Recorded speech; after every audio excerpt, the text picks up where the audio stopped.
ये 5 हैबिट्स तुम्हारी मर्दानगी को तबाह कर रही हैं। Trust me. Not studying history. India world की ओल्डेस्ट सिविलाइजेशन है। यहाँ पर महान से महान आदमी कदम रख चुका है। चाहे तुम चाणक्य की बात करो, रंजीत सिंह जी की बात करो, छत्रपति महाराज शिवाजी की बात करो, महान राजा पोरस की बात करो। इस भूमि पर, इस जमीन पर एक से एक महान आदमी ने अपने कदम रखे हुए हैं। अगर तुम उनको पढ़ते नहीं हो, उनके जीवन के बारे में नहीं जानते हो, तो तुम अपने साथ बहुत गलत कर रहे हो। क्योंकि तुम्हें इतना ज्यादा मैस्कुलिनिटी का बूस्ट जो है ना, मोटिवेशन जो है ना, वो उनकी कहानियां पढ़कर ही मिल जाएगी। एंड हम लोग बाहर के लोगों की कहानियां पढ़ने में खुश रहते हैं, ग्रीक फिलोसफर, एरिस्टोटल, ये वर्ड एक्सेट्रा एक्सेट्रा। पर लेकिन अगर तुम अपने ही फिलोसफर्स की कहानियां पढ़ोगे, अपने ही फिलोसफर्स की फिलोसफी जानोगे, तो तुम उनसे ज्यादा रिलेट कर पाते हो। अब सेम जो मैं वीडियो बना रहा हूँ, यही कोई गोरा आदमी बनाए अपनी इंग्लिश भाषा में, तुम उससे रिलेट नहीं कर पाओगे। क्योंकि तुम किससे ज्यादा रिलेट करोगे?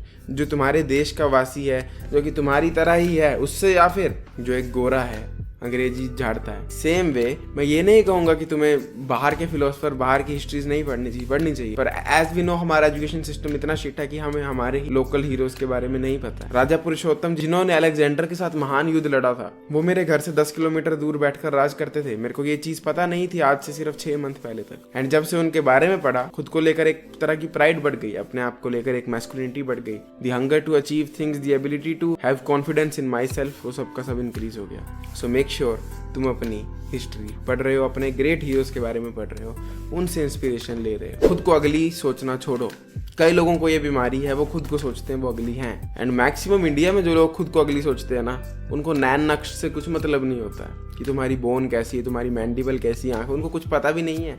वो बस अपने रंग को देखते हैं, ओह अच्छा मैं दूध की तरह नहीं हूँ, थोड़ा सा ब्राउन हूँ, मतलब मैं अगली हूँ। ऐसा कुछ भी नहीं है। अगर तुम यही चीज अमेरिका में बैठकर बोलते, मैं फिर भी समझ जाता कि गोरे लोगों के बीच में बैठे हो। जब तुम इंडिया में ही हो और यहाँ पर लड़कियां भी भूरे रंग की हैं, इर्द गिर्द के लड़के भूरे रंग के हैं, 100 में से एक दूध की तरह सफेद आदमी दिखता है, तो वहां पर तुम क्यों खुद को अगली बोल रहे हो? ये तुम्हें फेयर एंड लवली वगैरह ने बचपन से ही एक तरह का माइंडसेट शिफ्ट करवा दिया है कि गोरा मतलब ब्यूटीफुल एंड ब्राउन मतलब अगली। इस आदमी को देखो, ये तुम्हें किस एंगल से बदसूरत लग रहा है इस आदमी से। ये मशहूर सिंगर है और ये एक नॉर्मल सा मॉडल है, और ये एक ब्लू आईज वाला गोरा आदमी है। दोनों में से कौन ज्यादा खूबसूरत है? ऑब्वियसली ये है। दिस प्रूव्स कि रंग डज नॉट मैटर। तुम्हारा फेशियल स्ट्रक्चर, तुम्हारी आंखें, तुम्हारे लिप्स, नाक, ये सब मैटर करता है। देखो तुम्हारे जीवन में ना, तुम्हें अगली बोलने वाले, निकम्मा बोलने वाले, बदसूरत बोलने वाले बहुत लोग होंगे, और अगर तुम भी उनके जैसा ही ट्रीट करोगे ना खुद को, तो तुम कभी कुछ नहीं कर पाओगे।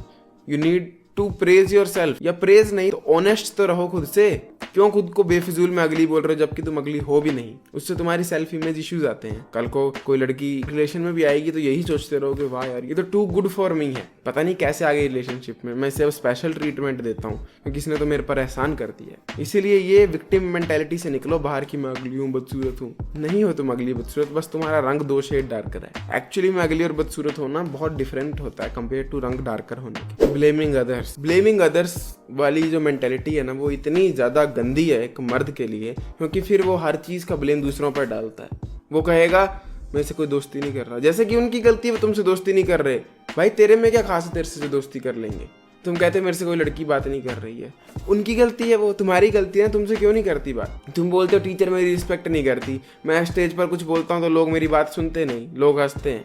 क्यों हंसते हैं? उनकी गलती है नहीं, तुम्हारी गलती है। नेचर बनी ही ऐसी, survival of the fittest. Weak लोगों का मजाक बनता है, बनता आएगा, तो वीक होना तुम्हारी अपनी चॉइस है। अगर तुम अभी 80 किलो के जैक्ड रिप्ड इतने बड़े बड़े बाइसेप के साथ घूमोगे, तुम्हें लगता है कोई तुमसे दोस्ती नहीं करना चाहेगा, कोई बात नहीं करना चाहेगा? ऑब्वियसली करना चाहेगा, पर ट्रूथ ये है कि लोग लूजर्स के साथ एसोसिएट खुद को नहीं करना चाहते।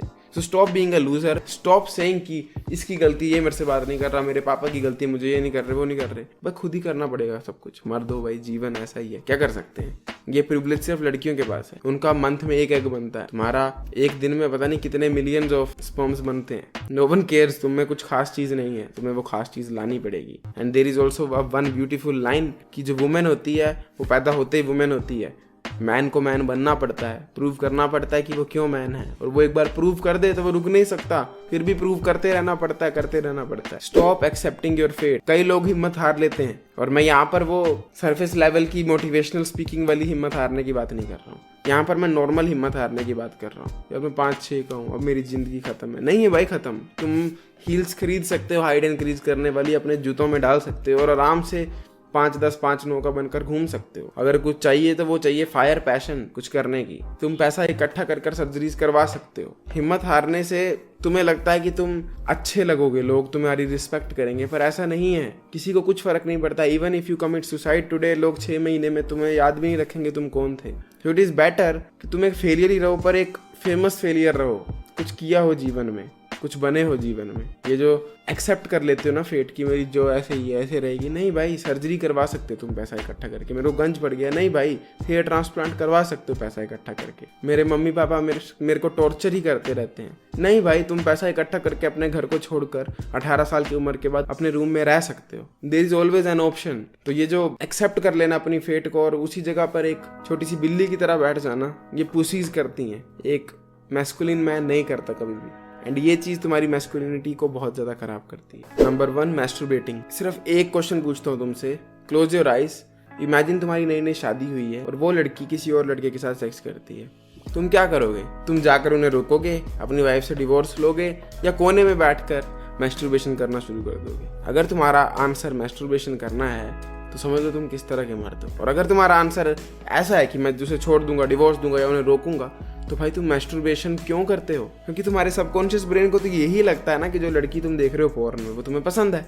उसको ये लगता है कि ये मेरी कुछ है, इसके साथ मैंने कुछ करना है। पर फिर वो देखता है कि ये तो किसी और लड़के के साथ कर रही है। तुम बैठे होते हो मैस्टरबेट करने, बेसिकली तुम खुद को कक बना रहे हो, जो कि फ्यूचर में अपनी वाइफ को किसी और के साथ करता हुआ देख कर ही लाएगा। यही मुझे बिगेस्ट प्रॉब्लम लगती है मैस्टरबेशन की, कि वो तुम्हें एक कक बना देता है, एक ऐसा आदमी बना देता है जिसके ऊपर से कोई भी गुजर जाए। आफ्टर ऑल वो अपने लव्ड वन को किसी और से फक्ड होते हुए देख रहा है, तो उसको जीवन में कोई किसी भी तरह से डांट दे, पुलिस वाला आकर फालतू का कुछ बोल दे, प्रिंसिपल डांट दे, तो वो बंदा तो सुनेगा ही।